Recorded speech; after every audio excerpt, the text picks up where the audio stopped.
Along with agriculture, another area where we've had the most progressive intervention of all provinces is again in the Labor Department in Sindh. We have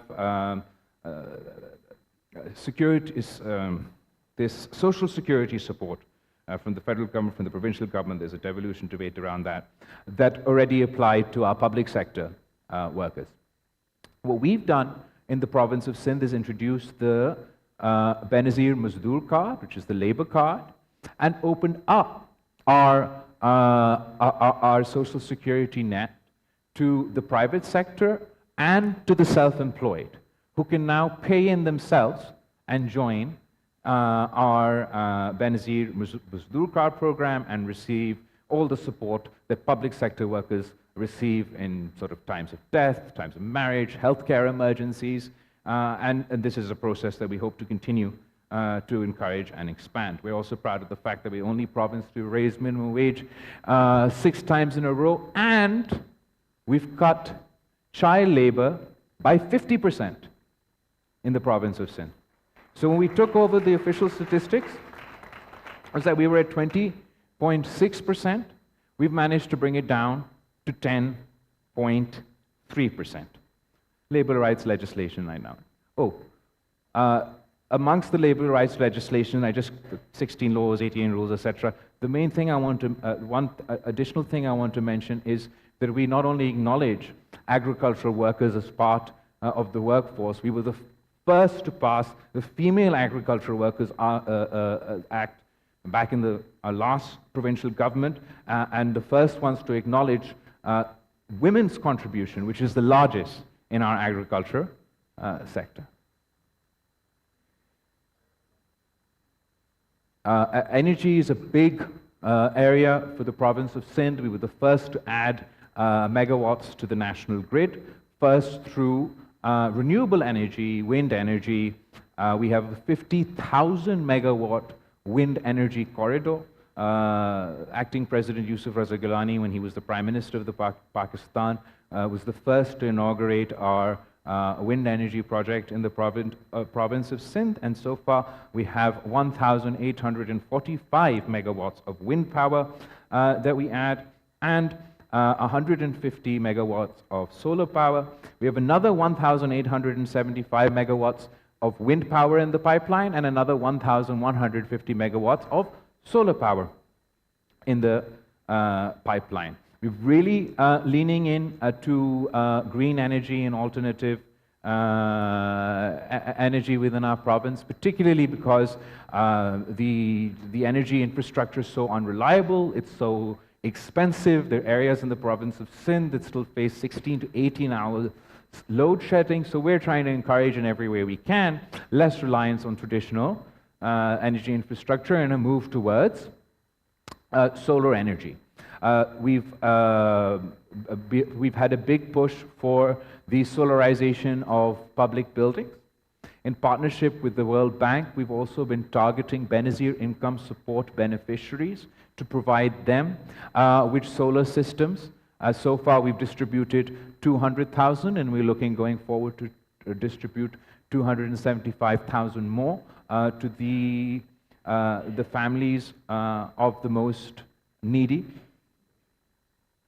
We also intend to target consumers of less than 100 units of electricity, and we want to provide them with solar facilities. In addition to that, we have 3 public-private partnership solar infrastructure projects in the works right now, through which we want to provide Karachi with an additional 400 megawatts of solar power at low cost. I'm going to go on to talk about Tharkol, which is another big initiative as far as the Energy Department is concerned. But even within the context of Tharkol going forward, we want to look into using Tharkol for the development of fertilizer. So our country's over-reliance on gas for fertilizer can hopefully be addressed through this. Where's my energy gone? I definitely have another energy thing to talk to you about. It comes there. We also have Tharkol, which I'll talk to you about later, but in between we're talking about progressive legislation and how we, Sindh leads the way in progressive legislation. There's a whole list. I just wanted to run through a few of our, we were the first, and proud to be the first, to pass the Sindh Child Marriage Restraint Act, banning child marriage in the province of Sindh and raising the age to 18 in 2013. The Sindh Prohibition of Employment of Child Labor Act, I already mentioned the results of that. Our Domestic Violence Protection Act in 2013, our Sindh Hindu Marriages Amendment Act in 2018, and the Sindh Commission for the Status of Women. Two of not only our most sort of two sectors that we're very much proud of, our special economic zones and our public-private partnerships, but also the two areas with the biggest potential to unlock, the most potential for both foreign and domestic partners to join with the Sindh government and expand. So obviously you can't conduct any of these projects without your own revenue generation, which requires economic activity in the form of our SEZs and the PPPs that I'm just going to talk about, and revenue generation through our Sindh Revenue Board. Our special economic zones in the province of Sindh, we've got Khairpur Special Economic Zone, we've got Larkana Special Economic Zone, Dhabaji Special Economic Zone, and Marble City Special Economic Zone, which is the first public. Dhabaji was the first, and there are also public-private partnership special economic zones, where not only from at the provincial level, but also the federal level, for the time being, we enjoy special incentives for business and industries to set up. At the feasibility stage, we have our Sakhar Industrial Zone, our Hyderabad Industrial Zone, and our Aquaculture Park. Our special economic zones have received international recognition.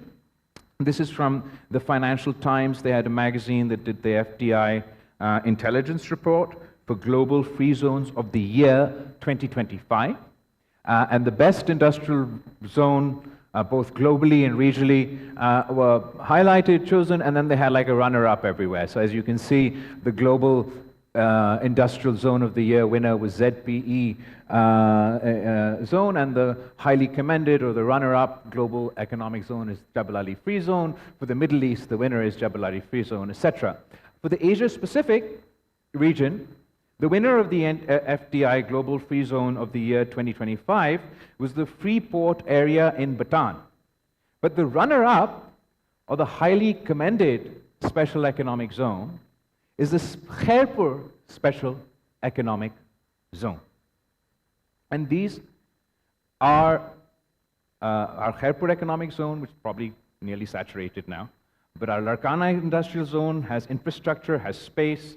Our Dhabaji Economic Zone, which is right next to Karachi, our first public-private partnership economic zone, still needs more infrastructure, has a lot of space, and similarly our Marble City that's coming up and the rest that are in our feasibility stages provide the perfect environment for the business community across the country, for the international community, and the business community internationally to come invest, enjoy tax and other benefits from both the provincial and federal government, and do so in economic zones with international recognition. Similarly, Sindh experience in public-private partnership. This now is something that was born out of necessity. As you're aware, mostly, not recently, but mostly, the Sindh Pakistan People's Party's government has been in opposition to the federal government.